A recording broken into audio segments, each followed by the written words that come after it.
इस कार्यक्रम के पुण्यार्जक हैं भामाशाह श्रीमान सौभाग्यमल जी कटारिया, श्री राजेंद्र जी, श्री रोहन जी, श्री रौनक जी, श्री मानस जी, श्रीमती नीलम जी, श्रीमती अमिता जी कटारिया एवं समस्त कटारिया परिवार, अहमदाबाद, गुजरात। कुंद कुंद स्वामी के द्वारा रचित यह समय सार सुनने में बहुत सरल है।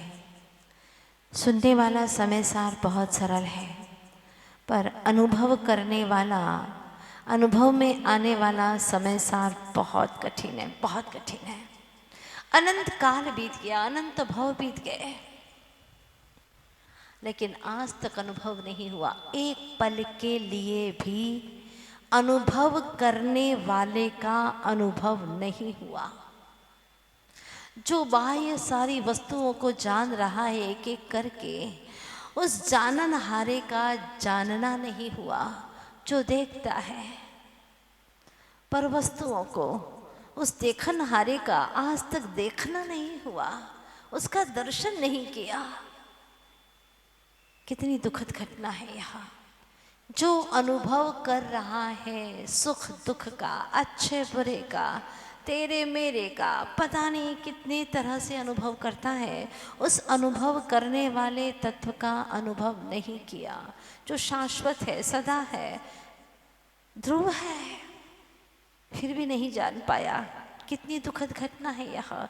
और वहाँ लपकता रहा यह जीव जो टूटने वाली चीजें हैं, बिखरने वाली हैं, जो नश्वर हैं, अध्रुव हैं, अस्थिर हैं, मेरी नहीं है। उन वस्तुओं को जानने में, उनका संरक्षण करने में, उसको इकट्ठा करने में सारी आत्मा की शक्तियां लगा दी।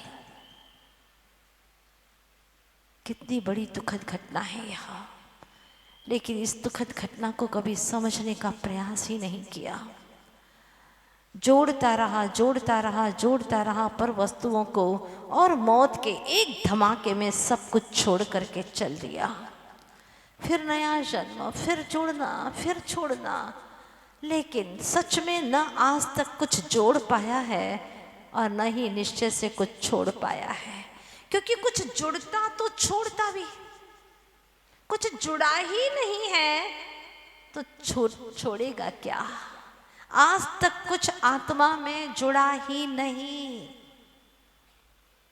एक भी परमाणु मुझसे नहीं जुड़ा। मैं ऐसा ही हूं।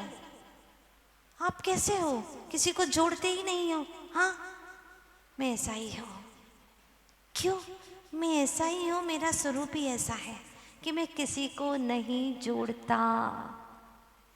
मैं किसी को जोड़ भी नहीं सकता। अगर जोड़ सकते होते तो बताओ, इसी भव में कौन सा ऐसा शख्स, कौन सी ऐसी वस्तु जो तुमसे जुड़ गई, जो 24 घंटे तुम्हारे साथ में रहती हो? बताओ, है कोई वस्तु, है कोई व्यक्ति?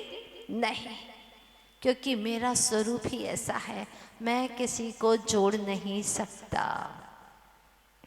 फिर भी यह अज्ञानी जीव जोड़ता है। और मजे की बात तो यह है कि जोड़ने के लिए मुहूर्त दिखवाता है, पैसा खर्च करता है, दिखाता है कि साहब देखिएगा हमारा मुहूर्त अच्छा है कि नहीं है, घर ले रहा हूँ, एक घर बना रहा हूँ, जमीन ले रहा हूँ, जोड़ रहा हूँ, दुकान शॉप खोल रहा हूँ, फैक्ट्री खोल रहा हूँ, जरा देखिए मुहूर्त अच्छा है कि नहीं, जोड़ने के लिए योग्य है क्या नहीं।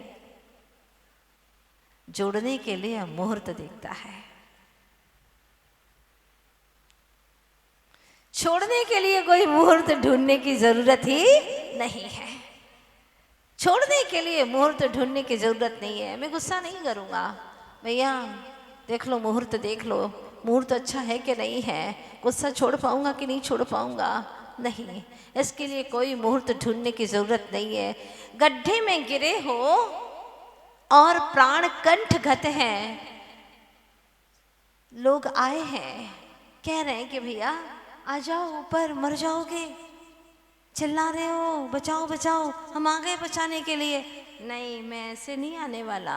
मैं अहमदाबाद का हूँ, बिना कुछ मुहूर्त के, बिना चौघड़िए के कुछ काम करता ही नहीं हो। पहले मुहूर्त ढूंढो बाहर निकलने का।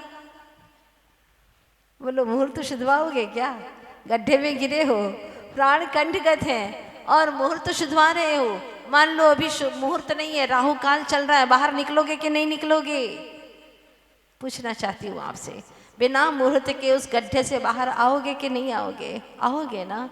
तो ये संसार के विकारों के गड्ढे, पाप के गड्ढे, कषायों के गड्ढों से बाहर निकलना है, इसके लिए कोई मुहूर्त की आवश्यकता नहीं है। जोड़ने के लिए मुहूर्त की आवश्यकता आप मानते हैं, तो छोड़ने के लिए तो कोई भी आवश्यकता ही नहीं है। यहाँ तो सब छोड़ना ही छोड़ना है। जो तुमने अनावश्यक इकट्ठा कर लिया था उसको तुम्हें निकालना है, हटाना है, उन विकारों को दूर करना है। वो तुम्हारे थे नहीं, तुमने मान लिया था, और जो अपना माना था वही तुम्हारे थे नहीं, यही तो तुम्हारा भ्रम था। बस भ्रम को तोड़ना है, और जब भ्रम टूट जाएगा तो ब्रह्म की प्राप्ति हो जाएगी। अभी अध्रुव में अटके हुए हैं, जो ध्रुव नहीं है उसे जानते नहीं है, जो अध्रुव है, जो विनाशिक है, उसी में अटके हुए हैं। थमते ही सांसों के संसार बदल जाएगा। मीचते ही आंखों के छूट जाएंगे सब अपने। यह गांव गली बदलेगी, घर द्वार बदल जाएंगे। जो लोग आज कहते हैं माता जी अहमदाबाद में आप आए हैं, अब हमारी कॉलोनी में भी आइएगा, वो हमारा घर है, वहाँ हमारा घर है। जब आंखें मीच जाएंगी ना तो सब घर बदल जाएंगे, गांव बदल जाएगा, गली बदल जाएगी, सारे एड्रेस तुम्हारे बदल जाएंगे। ड्रेस जो बदल जाएगा तो एड्रेस भी चेंज हो जाएंगे।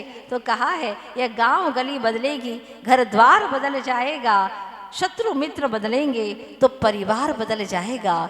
शत्रु मित्र बदलेंगे तो परिवार बदल जाएगा, विश्वास बदल जाएगा, और सब कुछ बदल जाएगा। ये इतिहास भी बदल जाएगा। सब कुछ विनाशिक है। जो तुम देख रहे हो आज है, वो कल नहीं है। तो कोई तो ऐसा होगा जो ध्रुव हो। हाँ, मैं ध्रुव हूँ, कोई और नहीं, मैं ध्रुव हूँ। मैं चेतन आत्मा, मैं ज्ञायक आत्मा, मैं आत्म तत्व अनादि से हूँ। कब का हूँ? अनादि से। मैं कभी मरता नहीं, मैं कभी मरता ही नहीं तो जन्मता भी नहीं। ऐसा ध्रुव तत्व हूँ मैं। अगर इसकी पहचान हो जाए, जिन शासन में सबसे बड़ी बात कही है अपने आत्म तत्व की पहचान, अगर इसकी पहचान हो जाए तो आज जो यहाँ पर विषय चल रहा है, काफ़ी कुछ गर्मा गर्मी में राजनीति में देश के अंदर समान नागरिक संहिता, सब समान है, तो उनके लिए संहिता भी एक जैसी ही लागू होना चाहिए। ये विषय अभी चल रहा है। और ये बात तो हमारे जिनेंद्र भगवान अनादिकाल से कह रहे हैं। अनादिकाल से जिन दर्शन यही कह रहा है कि भैया सब समान है, उनके लिए कानून भी सबके लिए समान है। कर्म का कानून सब जीवों के लिए समान है, सब जीवों के लिए। जो वस्तु का विषय है, जो तत्व का, जो द्रव्य का स्वरूप है, वो सब द्रव्यों का समान है। क्या है? सद्द्रव्य लक्षणम, सत्ता, एग्जिस्टेंस, अस्तित्व सबका है। अनादि से अनंत तक कोई द्रव्य नष्ट नहीं होता। ये कानून जिन शासन का जन जन पर ही नहीं, कण कण पर लागू होता है कि प्रत्येक द्रव्य स्वतंत्र है। जैसे कि हम कहते हैं स्वतंत्रता हमारा जन्म सिद्ध अधिकार है। भैया ये तो अनादि से है हमारा अधिकार, लेकिन आज तक हमने अपने अधिकार का दायित्व निभाया ही नहीं है। उस अधिकार को हमने कभी भी उपयोग में लाया ही नहीं है। हम स्वतंत्र हैं, लेकिन स्वतंत्रता को प्रकट नहीं किया। कहते हैं स्वतंत्र और पराधीन होकर के जी रहे हैं हर पल। ये नहीं होगा तो हम जी नहीं पाएंगे, तुम नहीं होगे तो हम जी नहीं पाएंगे। ये कहते हैं कि तुम नहीं होगे तो हम जी नहीं पाएंगे, और कहते हैं हम स्वतंत्र हैं। काहे के स्वतंत्र हो तुम? ये नहीं होगा तो हम जी नहीं पाएंगे। घर चाहिए, ये चाहिए, वो चाहिए, पता नहीं कितना कुछ चाहिए ही चाहिए। जब तक चाहिए तुम्हारे जीवन में है, तब तक तुम स्वतंत्र नहीं हो पाओगे। ध्यान देना, अनादि से कर्म के साथ में ये जीव रह रहा है, फिर भी कर्म के साथ में रहते हुए भी कर्म आत्मा को छुए नहीं है। क्यों? क्योंकि आत्मा अस्पर्शी है, मैं अस्पर्शी हूं, कर्म मुझे छूते नहीं, मेरे साथ में रह करके भी। तो और वस्तुएं तुम्हें कैसे छुई? कर्म के निमित्त से प्राप्त हुए सारी वस्तुएं बिल्कुल तुमसे भिन्न हैं। गीत में लिखा है ना, तू अनादि से कर्मों के संग रहा, कर्म फिर भी तुझे तो छुए ही नहीं, कर्म फिर भी तुझे तो छुए ही नहीं। पर पदार्थों को तुम अपना कहते रहे, पर कभी ये तुम्हारे हुए ही नहीं, पर कभी ये तुम्हारे हुए ही नहीं। क्या सत्य है! जिन शासन नग्न सत्य को दर्शा रहा है, चेतनात्माओं जाग जाओ। अगर अभी भी इस सत्य को स्वीकार नहीं करोगे तो भ्रमित होकर के भटकते रहोगे। ये सत्य है, तुम किसी पर पदार्थ को अपना नहीं बना सकते। भ्रम है तुम्हारा कि मेरा अपना है, कोई शाश्वत तुम्हारा अपना रहा है क्या? बोलो ना। तुम कहते हो बहुत याद आएंगे हम तुम्हें, देखना अभी तो कुछ समझ में नहीं आ रहा है तुम्हें। हर व्यक्ति यही कहता सुनाई देता है मुझे, अभी आपको समझ में नहीं आ रहा है हमारी महिमा। हाँ, कहने का मतलब क्या है? हम बहुत महिमावंत हैं, जब मर जाएंगे ना तब आपको समझ में आएगा, बहुत याद करोगे। अगर तुम अपनी महिमा को जान लेते तो ऐसा वाक्य बोलते ही नहीं कि हम मर जाएंगे फिर याद करोगे। मरते ही नहीं हो तुम, यही तो तुम्हारी महिमा है, और तुम अपनी महिमा को जानते ही नहीं हो। कहते हैं तो हमें बहुत याद करोगे मरने के बाद में, देखना। मैं तो उसी बंदे से पूछना चाहती हूँ कि तुम मर करके आए हो, ठीक है, तुम स्वयं मर करके आए हो यहाँ पर। अब यहाँ आने के बाद में तुम अपनी पूर्व पर्याय को कितना याद कर रहे हो? बताओ, तुम क्या थे, कैसे थे, कहाँ थे, क्या तुम्हें याद है? जब तुम अपनी पिछली छूटी हुई पर्याय को याद नहीं कर पा रहे हो,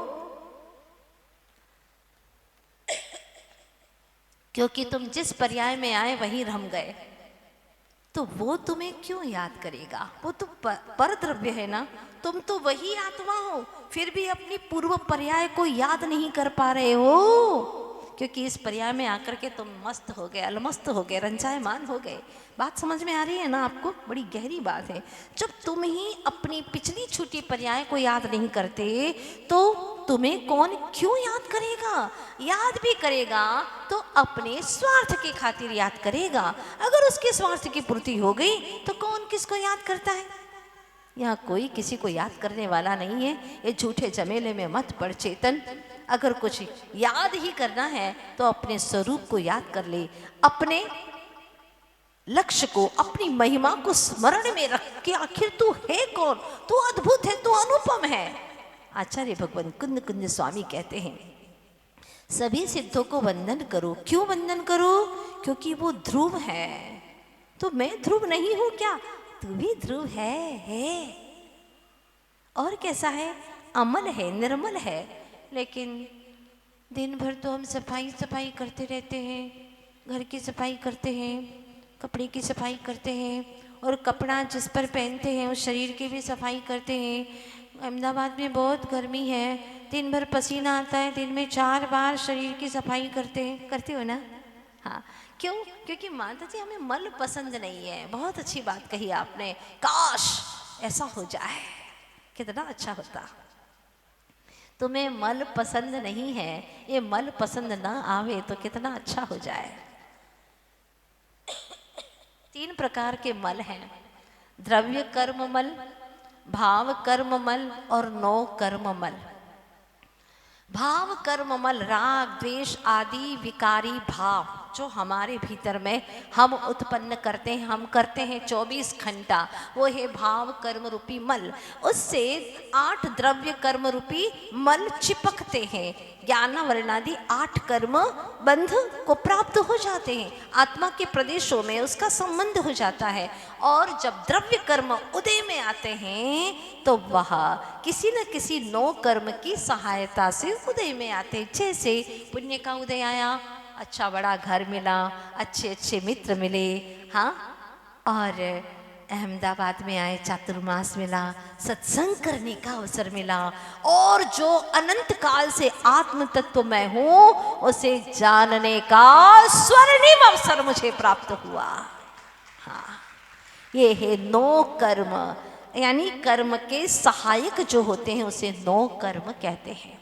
धन्य है सिद्ध भगवान जिन्होंने इन तीनों प्रकार के कर्म का विनाश कर दिया, कर्म से मुक्त हो गए, परिपूर्ण रूप से शुद्धता को प्राप्त हो गए। हमारी शुद्धता का कोई ठिकाना नहीं है, अभी कुछ और है, बाहर जाएंगे कुछ और हो जाएंगे, ऑफिस जाएंगे कुछ और हो जाएंगे, दुकान पे जाएंगे कुछ और, घर आएंगे कुछ और, पता नहीं कितने मुखौटे लगा लगा करके रखे हैं।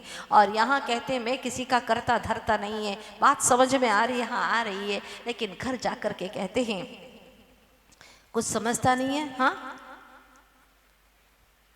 तेरा सारा काम मुझे देखना पड़ता है, पत्नी को कुछ अकल है नहीं है, कुछ समझती नहीं है, घर का भी देखो, हाँ फैक्ट्री का भी देखूं, बच्चों का भी देखूं, क्या क्या देखता रहूँगा। और अपने आप को ये कह करके सबका नियंता हासिल करना चाहता है कि मैं सबका करता हूँ, मेरे बिना तो कुछ होने वाला ही नहीं है। माता जी मैं आना चाहता हूँ सभा में, बहुत मन करता है, लेकिन क्या करूँ, सबको देखना पड़ता है, हाँ सबका करने वाला मैं ही हूँ ना, सबको देखना पड़ता है। पत्नी को भी इतना वो नहीं है समझ कि वो सब कुछ देख सके, घर भी देखना पड़ता है, दुकान भी देखनी पड़ती है, बच्चों को भी देखना पड़ता है, स्कूल भी देखना पड़ता है, फैक्ट्री देखनी पड़ती है, बहुत सारी जिम्मेदारी है, माथे पे बहुत बोझ है।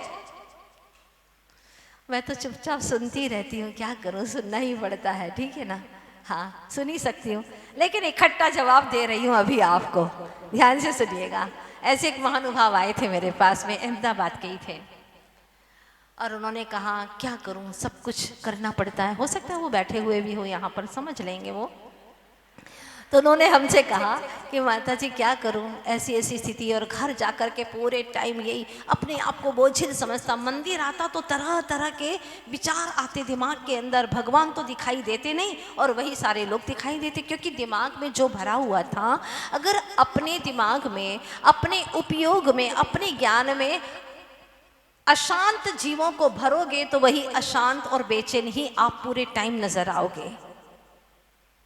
जो मोबाइल में नहीं चाहिए उसको आप डिलीट करते हैं ना, बोलो हाँ, तो फिर यहां से डिलीट कब करोगे आप, करो ना डिलीट। इस कार्यक्रम के पुण्यार्जक थे भामाशाह श्रीमान सौभाग्यमल जी कटारिया, श्री राजेंद्र जी, श्री रोहन जी, श्री रौनक जी, श्री मानस जी, श्रीमती नीलम जी, श्रीमती अमिता जी कटारिया एवं समस्त कटारिया परिवार, अहमदाबाद, गुजरात।